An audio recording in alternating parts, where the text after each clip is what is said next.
നമ്മുടെ ഒരു പ്രിയപ്പെട്ട പ്രേക്ഷകന്റെ അഭ്യർത്ഥന അനുസരിച്ചാണ് ഇന്ന് ഈ വീഡിയോ ചെയ്യുന്നത്.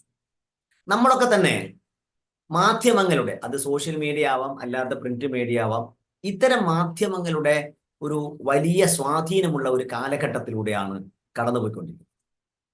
ഇവിടെ നമ്മുടെ ഈ കോൺഷ്യസ് മൈൻഡിനെ ബൈപ്പാസ് ചെയ്തുകൊണ്ട്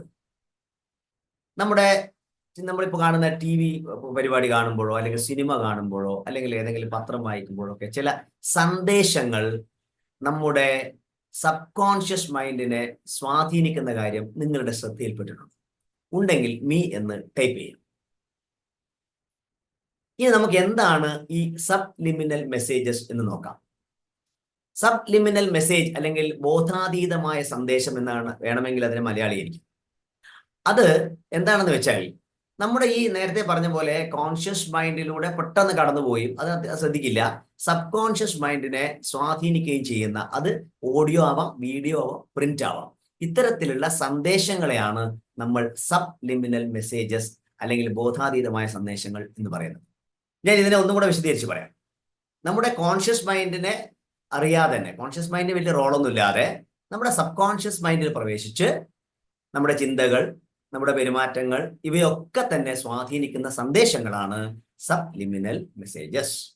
ഈ 1960 കാലഘട്ടങ്ങളിൽ ഒരു മാർക്കറ്റ് റിസർച്ചറായ ജെയിംസ് വിക്കാരി എന്ന് പറയുന്ന ഒരാൾ ഒരു പരീക്ഷണം നടത്തി. അദ്ദേഹം സിനിമാ തിയേറ്ററുകളിൽ ഏകദേശം ഒരു 45,000-ഓളം പ്രേക്ഷകരിലേക്കാണ് ഈ പരീക്ഷണം നടത്തിയത്. ഒരു ടെസ്റ്റാണ്. എന്താണെന്നറിയോ?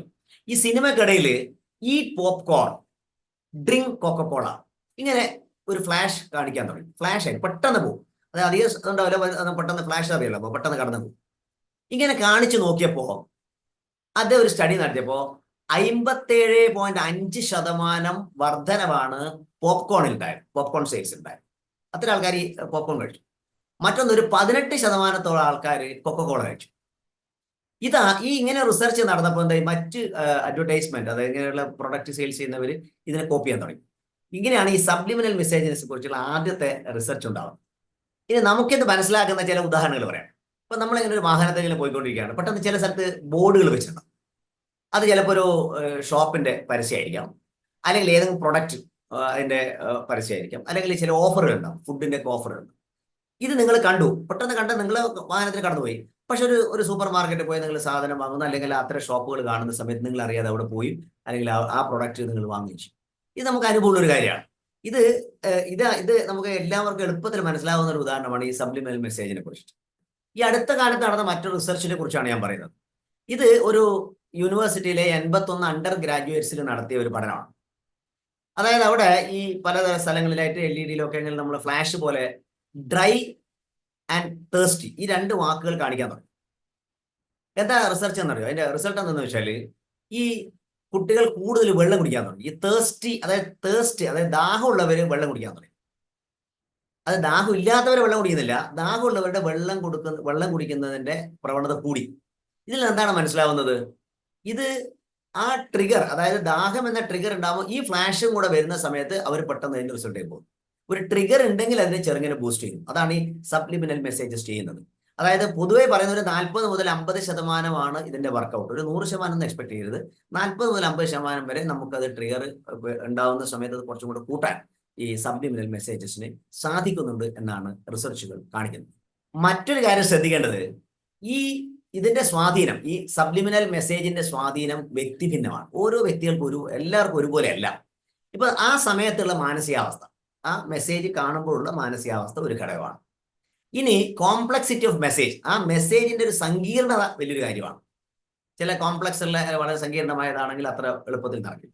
മറ്റൊന്ന് ഏത് മീഡിയമാണ് അത് നമ്മൾ നോക്കണം. അത് ദൃശ്യമാധ്യമമാണോ, അല്ലെങ്കിൽ ശ്രാവ്യ മാധ്യമമാണോ, അല്ലെങ്കിൽ ഓഡിയോ ആണോ, അല്ലെങ്കിൽ പ്രിന്റ് ആണോ എന്നുള്ളത്. ഇതൊക്കെ ഇതിനെ സ്വാധീനിക്കുന്നുണ്ട്. ഈ സബ്ലിമിനൽ മെസ്സേജ് നമ്മളിൽ ഉണ്ടാക്കുന്ന സ്വാധീനത്തിന് ഇതൊക്കെ ഘടകങ്ങളാണ് എന്ന് മനസ്സിലാക്കാം. ഇനി നമുക്കിതിന്റെ ന്യൂറോ സയൻസിലേക്ക് കടക്കാം. നമുക്ക് conscious mind, sub conscious mind എന്ന് 2 തരത്തിലുള്ള മെക്കാനിസം ഉണ്ട്. അത് നമ്മൾ മനസ്സിലാക്കണം. ഇതിൽ കോൺഷ്യസ് മൈൻഡാണ് 5 ഇന്ദ്രിയങ്ങളിലൂടെ കിട്ടുന്ന ഇൻഫർമേഷനെ, അതായത് കണ്ണ്, മൂക്ക്, നാക്ക്, തൊക്ക്, ചെവി, ഈ ഇൻഫർമേഷനെ ബ്രെയിനിലെത്തുന്ന ഇൻഫർമേഷനെ അനലൈസ് ചെയ്ത് ചില ഡിസിഷൻ ഒക്കെ എടുക്കുന്നത് ഈ കോൺഷ്യസ് മൈൻഡാണ്. ഇതിന് ഒരുപാട് ഊർജം വേണം. ഈ ബ്രെയിൻ ഒരിക്കലും കൂടുതൽ ഊർജം കളയാൻ സമ്മതിക്കില്ല.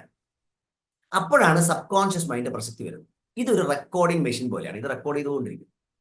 റെക്കോർഡ് ചെയ്യുമ്പോൾ എന്നിട്ട് ആവശ്യമുള്ള കാര്യം മാത്രം ഒന്ന് പ്ലേ ചെയ്യും. അതായത് ഒരു ദിവസം നമ്മുടെ ജീവിതത്തിൽ ഒരുപാട് കാര്യങ്ങൾ നടക്കുമ്പോൾ അതിൽ നമ്മൾ എടുത്തു നോക്കിയാൽ മനസ്സിലാവും, റെക്കോർഡ് ചെയ്ത കാര്യങ്ങളാണ് കൂടുതൽ അത് പ്ലേ ചെയ്യാൻ വേണ്ടി എടുത്തു കൊടുക്കുക. അപ്പൊ അന്ന് ഊർജ്ജം അത്രയും ചിലവാവില്ല. അപ്പോൾ ബ്രെയിൻ്റെ ഒരു ഈ പ്രത്യേകതയാണ്, ഊർജ്ജം വേസ്റ്റ് ചെയ്യാതിരിക്കാനാണ് കൂടുതലും ഈ സബ് കോൺഷ്യസ് മൈൻഡിന്റെ പ്രവർത്തനങ്ങൾ അത് തന്നെ കോൺഷ്യസ് മൈൻഡിലേക്ക് ഇങ്ങനെ ഓരോ പ്ലേ ചെയ്യാൻ വേണ്ടി എടുത്തു കൊടുക്കാൻ ശ്രമിക്കുന്നു.